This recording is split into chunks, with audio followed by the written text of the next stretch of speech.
My father hates cowboys, I don't, said the colonel's daughter after he pulled her from the river. The rope came off my saddle horn in one pull, and I threw it before I'd even stopped thinking about it. That's the only way I can explain it. 12. Maybe 15 yards of hemp uncoiling over the current, and the loop dropping down over her arms, and me already dallying back around the pommel before the slack went out of it.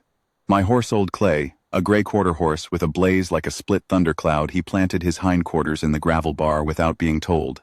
He'd been in that river before. He knew what drag weight meant. She hit the surface on her stomach. The current had her sideways, dress spread out in the brown water like a poultice. I didn't know who she was then. Didn't matter then. What I remember is the sound the rope made pulling taut, a single low hum, and then Clay's haunches bunching, and the gravel spraying out behind his back hooves, and then her sliding up the near bank like something landed from deep water. She came up coughing, and one hand reached out and grabbed a fistful of the gravel, and for a second she just held on to it like proof. I got down. I always got down slow because of my hip. Took a rifle ball at Glorietta Pass, 1,862, and it never did heal entirely straight. But I got down fast enough that day. Got the rope off her arms, and she pushed up on her hands and got the water out of her lungs, and I crouched there beside her without touching her, and waited. That's what you do. You wait. She looked up at me. Her eyes were gray. Not the soft gray some women have. The gray of flint, or of sky pressed flat before a hard rain. She was maybe 22, 23 years old, and she was taking in air in those controlled pulls a person uses when they don't want to show they're scared. You're all right, I said, not to reassure her, just as fact. She said, I know that. And she got herself up to sitting, right there in the wet gravel of the Cimarron's bank, and she wrung out her hair with both hands like the river had been an inconvenience. That was my first clear look at Elspeth Gaines, only daughter of Colonel Archibald Gaines, commanding officer of Fort Reardon, and the most thoroughly unamused woman I had ever pulled out of moving water. My name is Callum Dray. I'll tell you that straight because nobody in that part of the territory knew it when I rode in, and some of them never did learn it correctly. They called me Cal, which was close enough. I was 47 years old that summer, though I felt older in the mornings and younger in the saddle. I had no ranch, no deed, no permanent claim on any piece of ground from the Canadian to the Arkansas. What I had was Clay, a Winchester in good repair, a bedroll that had seen better days, and a reputation in 3 counties for being the kind of man you called when something needed doing that a sheriff couldn't do out in the open. That reputation was not entirely earned, and not entirely unfair. I'd done some things in my years that I'm not proud of, and I'd done other things I'd do again tomorrow. I'd ridden for the Army, ridden against the Army, worked cattle, worked timber, kept law once in a town called Pickett for 11 months before they voted me out for being, and I am quoting the resolution, insufficiently diplomatic. I took that one as a compliment. I had come to Cimarron County because a man named Thurlow Bates had hired me to find a string of 18 horses that had gone missing from his remuda in March. He wasn't asking me to recover them gentle. He was paying me $60 in expenses to find out who had them and make clear to that person that the horses needed to come home. That was the entire job description. I'd been working it for 3 weeks, and I'd been sleeping in my bedroll 3 miles from the Cimarron River at a cottonwood break that gave decent shade. And that morning I had ridden down to Waterclay when I heard her go in. She'd been crossing at a ford that wasn't a ford. The spring melt had run the river up 6 inches in 2 days, and whoever she'd asked about crossing hadn't updated their advice. Her horse had stepped off into a shelf drop. There's one at that bend, about 3 feet deep and slick, and gone down, and she'd gone with it. The horse came up downstream on his own. She didn't. So, that's how it started. Not with any particular destiny or planning on either of our parts. With me having good ears, and Clay knowing about drag weight. She told me who she was after she'd caught her breath. I said, "The Colonel's daughter." She said yes. I said, "I've met your father," which was mostly true. I'd been to Fort Reardon twice in the past 2 weeks on the Thurlow Bates business, which turned out to have a thread running back through a corporal who was selling stock out the east gate, and the colonel had received me each time in his orderly room with exactly the kind of attention a man like him gave to men like me, which is to say, sufficient attention to be informed, and insufficient attention to be respectful. He was one of those officers. Fought in the war, came out decorated, came west, and built his authority out of the separation between himself and the enlisted men, the civilians, the scouts, the drifters who passed through his territory asking for things. He was not a cruel man. He was a categorizing man. I had been categorized, correctly I suppose, as hired irregular, useful for certain purposes, not to be invited to dinner. She said, "He'll want to thank you." I said, "He doesn't need to." She was looking at me with those flint gray eyes. She said, "He'll want to. He may not, in the end, but he'll want to." I wasn't sure what to do with that. I got her horse back out of the river. He hadn't gone far. I just stood in the shallows about 100 yards down, looking embarrassed, and I walked both animals back up to the ford, and she stood in the sun with her boots off, emptying water out of them. And I thought, this is what 47 looks like. Watching a colonel's daughter wring out her stockings on a gravel bar and not knowing where to look. I looked at the river. She said behind me, "Where are you headed?" I said, "North. Some business at a place called the Widow Cutter's Line Camp." She said, "That's 11 miles. Same direction as the fort." I said, "I know it." Silence. The Cimarron moved. A killdeer went over with that broken sound they make. She said, "Then I'll ride along." It was not exactly a request. The 11 miles took the better part of 3 hours because the ground after the crossing was rough and her horse was still nervous, and we went carefully. We didn't talk much, which suited me. What we did do was ride. And I will say this about Elspeth Gaines. She could ride.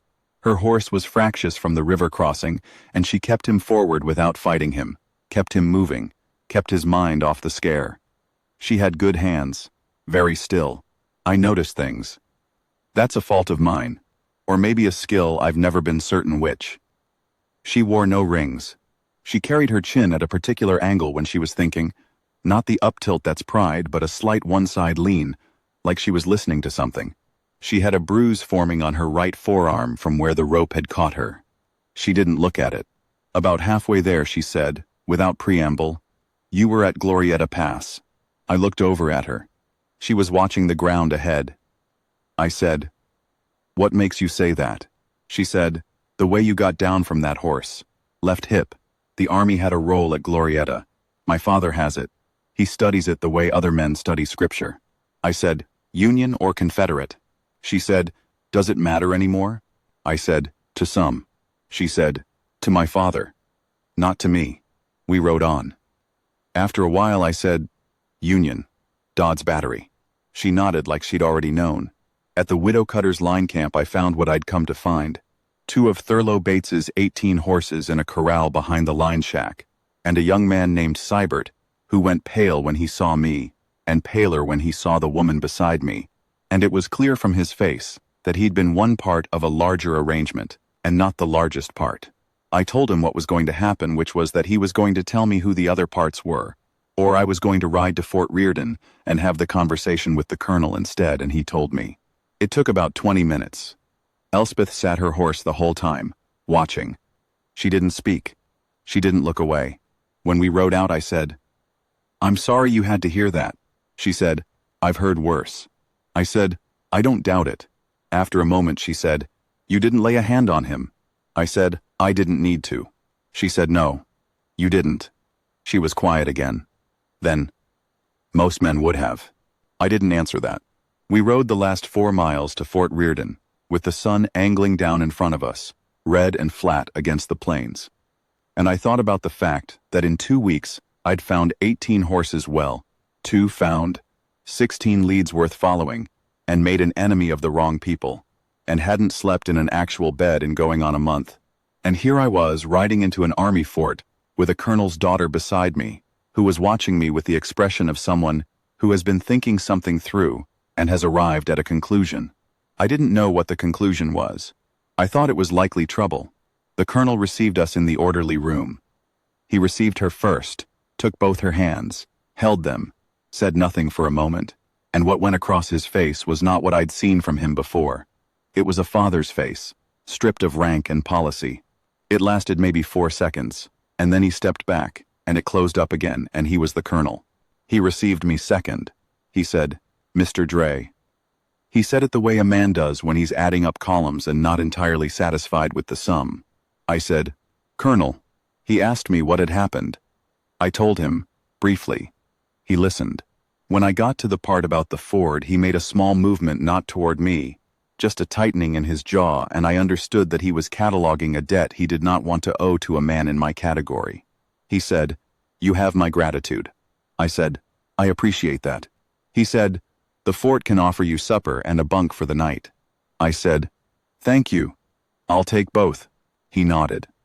He looked at his daughter. Some signal passed between them that I couldn't read. Then he looked back at me and he said, "The enlisted mess, of course. I'll have the sergeant show you." Of course. I was supper at the enlisted mess. He was already back to his columns. I said, "Of course," and I followed the sergeant out. The enlisted mess was fine. Better than my bedroll. The food was salt, pork, and beans, and a bread that was almost good. And the men ate fast and quiet, and no one bothered me much beyond a few looks. I ate and drank the coffee, and when the mess cleared, I went outside and sat on the step, and rolled a cigarette, and watched the fort go about its evening.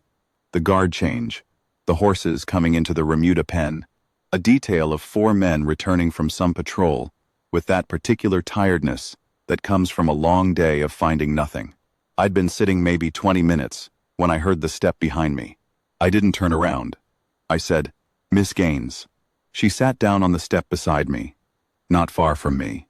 She had changed into dry clothes and her hair was down, still slightly damp at the ends, and she had a shawl around her shoulders against the evening cool. She said, "You were put in the enlisted mess." I said, "I know where I was put." She said, "I told him that was wrong." I looked at her then. She was looking straight out at the parade ground, at the last of the light on the flagpole. I said, "What did he say?" She said, "He said you were a contract irregular and that there was a proper table for every man." She paused. I told him that a contract irregular, who had just pulled his only daughter out of the Cimarron River, might warrant an exception. I said, "And?" She said, "And he said that to make exceptions was to invite disorder." I didn't say anything. She said, "I'm sorry." I said, "Don't be. He's not wrong about the category." She looked at me then, and the look was direct, in a way that made me feel like I was being measured for something important, and I wasn't sure whether I was coming up short or not. She said, "He's wrong about the man." I put the cigarette out against the step. I didn't know what to say to that. I said, "You don't know me very well." She said, "I know you 3 ways. I know how you threw that rope. I know how you handled that boy at the line camp. And I know how you sat here for 20 minutes without trying to make it anyone's fault." She looked back at the parade ground. That's enough to know a man isn't a category. I stayed 3 days. That wasn't the plan. The plan was 1 night and then north after the rest of those horses. But the morning after I'd meant to leave, word came in with a courier from a settlement called Arroyo Seco, 40 miles east, that 3 men had been seen heading for the breaks northeast of the Widow Cutter's place. And those 3 men were, according to the courier's description, people I had already been paid to interest myself in. The colonel's tracking sergeant was down with a chest cold. The colonel had 2 patrols already out and couldn't spare more. He needed a scout who knew the ground and the situation. He came and found me himself. He stood outside the stable where I was brushing clay and he said, "I need a man who knows the Bates matter." I said, "I know it." He said, "I'll pay you $20. I said, 30, plus reprovisioning. He held for a moment. Then, 25. I said, "Done." He started to go. Then he stopped and turned and he looked at me and he said, "My daughter says you're a fair hand with horses." I said, "I get along with them." He said, "She says you noticed the gelding's forward left shoe when we were standing in the orderly room, without being close enough to see it." I said, "He favors it. You can hear it in his walk." The colonel was quiet for a moment. Then he said, "The army could use men who hear things like that." I said, I don't think the army would use me correctly. He gave me a look, not hostile, something else. Almost an assessment done over. He said, "No, probably not." He left. Those 3 days I worked from before light to after dark, riding the brakes, reading the ground, coming back to the fort to report, and going out again. I ate twice in the enlisted mess, and twice I found a plate left at the stable door with a cloth over it. And the first time I looked at the cloth and thought, well, some orderly being thorough, and the second time I thought, that's not an orderly, and I ate the food and held the cloth, and thought about the gray-eyed woman who moved through that fort, like she was carrying something she had decided not to put down. On the third day, I came back late, after full dark, with the 3 men located and a report that would let the colonel's patrol run them down without trouble. I was tired in a particular way, the kind that goes to the back of the eyes and stays, and I'd taken a branch across the face in the dark, and there was a cut above my left ear that had stopped bleeding but was stiffening. Up. I put Clay in his stall, and I was rubbing him down when she came in. She had a lamp. She held it up and looked at my face. She said, "Sit down." I said, "I'm all right." She said, "I know that. Sit down anyway." There was an overturned bucket. I sat on it. She set the lamp on the stall divider, and she had a cloth and a tin of salve, and she cleaned the cut above my ear with the kind of attention a person pays to something they intend to do correctly. Not gentle in the soft sense. Precise. Her fingers were cool. I sat with my hands on my knees and looked at the far wall of the stable and tried not to be aware of how close she was standing. She said, "You found them." I said, "Found where they're going. Your father's patrol can intercept before noon tomorrow." She said, "Good." She pressed the cloth against the cut once more, and then she stepped back and looked at her work, and apparently found it acceptable. She picked up the lamp. She was going to go. I said, "Miss Gaines." She stopped. I said, "What you said the other night, about the 3 ways." She turned around. The lamp was in her left hand, and the light came up under her face, and she looked at me steadily, in that way she had. I said, "I don't know what to do with that." She said, "You don't have to do anything with it yet." She said it plain, no flicker. The kind of plain that means a thing has been thought through all the way to its end. I said, "Your father." She said, "My father categorizes. I don't." She went out of the stable and the lamplight went with her, and I sat on that bucket in the dark for a while, and Clay shifted in his stall and blew out a long breath, and I thought, well, there it is. I left the next morning. I had to. That was the last of the horses and the last of the job, and I had no clean reason to stay. The colonel paid me at the orderly room door, $25 in coin, and we shook hands, and he thanked me with the proper and measured gratitude of a man who is aware he owes a debt and has no good mechanism for paying it. He said, "If you're ever in this territory again." I said, "I expect I will be." He looked at me one more moment. He said, "She's not like her mother was. Her mother was a moderate woman. Elspeth has always been." He stopped. He searched for the word. He said, "Her own authority." I didn't say anything. He said, "I mention it as information, not as counsel." I said, "I understand." I went to the stable. She was there. I thought she might be not waiting, exactly, but there. She was giving Clay a piece of dried apple, and he was accepting it with the diplomatic willingness that horse showed toward people he'd decided to tolerate. I said, "You'll spoil him." She said, "He deserves it." I saddled up. She stood with her hand on Clay's neck while I worked. When I had it done, and had my bedroll tied, and my rifle seated, she was still there, and I came around, and I stood in front of her. She said, "Where next?" I said, "I don't entirely know. East, maybe. There's a man in Tucumcari owes me a debt." She said, "Tucumcari." I said, "It's not permanent." She said, "I know that." She reached up, and she put her hand against the side of my face, not the cut side, the other one, just her palm, flat and warm against my jaw, and she looked at me, no flourish in it, no speech, just looking, the way you look at something you intend to remember exactly. She said, "Come back this way." I said, "I will." She took her hand away. She stepped back. I got up on Clay, and I rode out through the fort gate, and I didn't look back, because that was the kind of man I'd always been, and also because I knew I'd be back, and there was no drama necessary. I was back inside of 6 weeks.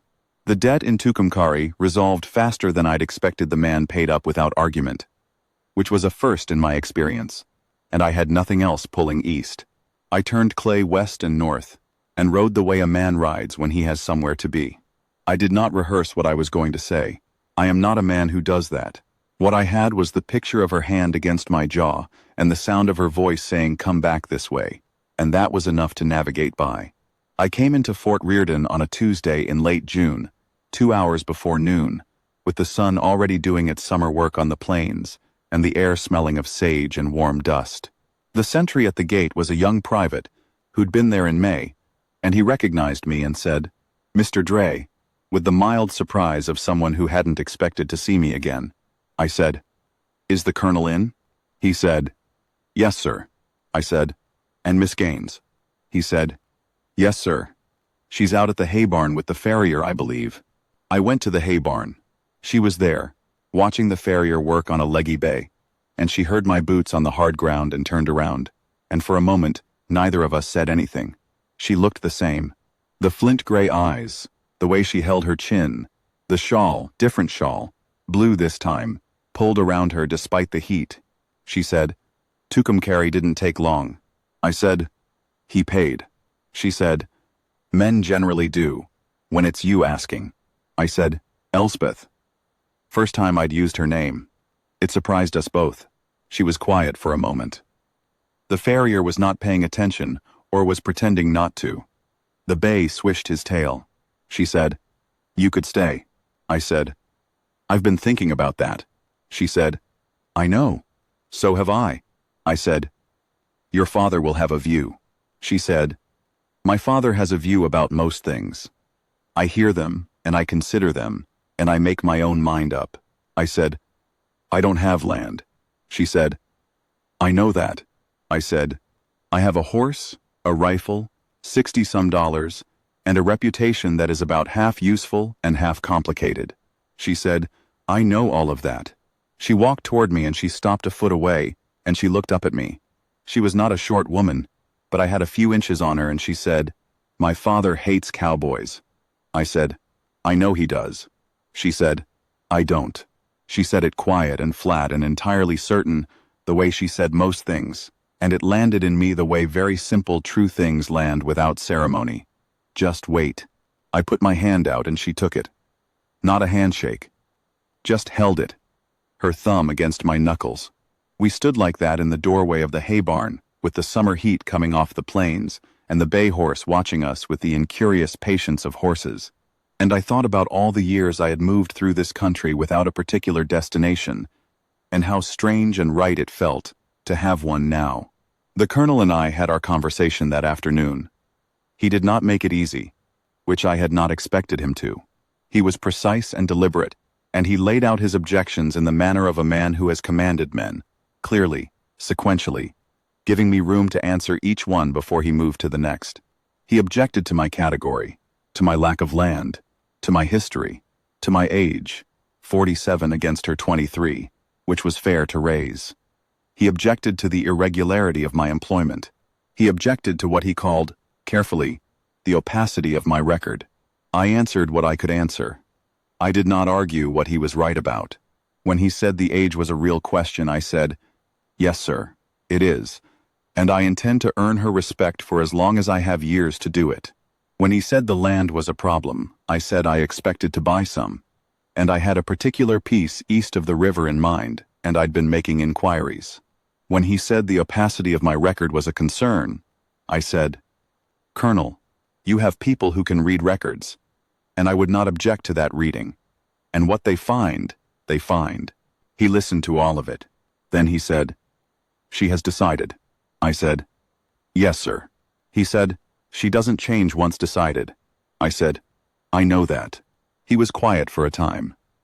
He looked at his desk. He looked at his hands, which were the large, square hands of a man who had built things with them before he learned to command. He said, "Her mother would have liked you, I think." I say that because her mother had a judgment about men that I trusted more than my own. He looked up. That is not approval. That is information. I said, I'll take it. He stood, and he put his hand out. We shook. We were married in October, in the small church at Arroyo Seco, by a preacher named Dooley, who had a cold, and kept sneezing into his sleeve between the words. There were 11 people there. Thurlow Bates came, because he'd heard about it somehow, and he was that kind of man. The colonel came and stood at the front left and held himself very straight, and when it was done, he shook my hand again. Longer this time. And he looked at his daughter with the face I'd seen that first day at the fort, not the colonel's face. The father's one, and he said something to her quietly that I didn't hear, and she put her head against his chest for a moment, and he held on. The land east of the river I'd had in mind turned out to be available. 160 acres on a creek that ran decent even in dry years, with a house that needed work and a barn that needed more. We moved in November, before the worst of the cold, and spent the first weeks in a sustained argument with the wind about whether the parlor window was going to stay in its frame. The window won most nights. We plugged the gaps with rags and horsehair, and we ate what we had, and we burned cottonwood, and we slept warm. I want to tell you one more thing, and then I'm done. It's March now. The creek is running. First real melt of the year. Elspeth is out there at the fence line fixing a post I put in crooked last fall. She found it leaning this morning and got the tools before I was fully awake. And she's been at it for an hour. I can see her from the kitchen window. She's got her father's square hands. She hits the post driver with her whole body, all her weight, and the post goes down straight. The colonel was here 2 weeks ago for 3 days. He stayed in the spare room and complained about the window and ate everything she put in front of him. On the last morning, he walked the 160 with me in the cold. Just the two of us. And he looked at the creek and the fence line and the lay of the land, and he didn't say much. He's not a man who says much when he's revising something. When he went to get his horse, I was helping him with the cinch. His hands weren't quite right in the cold, a thing he'd never have admitted, and he said, without looking at me, "She picked better than I thought she would." I said, "I appreciate that." He said, "Don't appreciate it. It's just an observation." He rode out, and I stood there in the yard and watched him go. And then I went back inside and put more wood on the fire and poured 2 cups of coffee. And when Elspeth came in from the fence line with her cheeks red from the cold and her hair coming loose from where she'd pinned it, she took the cup I offered her, and she stood at the window for a moment, looking out at her post, planted straight and solid in the March ground, and she said, without turning around, "Good. Just that." I drank my coffee. Outside, the creek was running, and the light on the plains was the long, flat light of early spring, and the window stayed in its frame, and there was no particular reason to say anything else.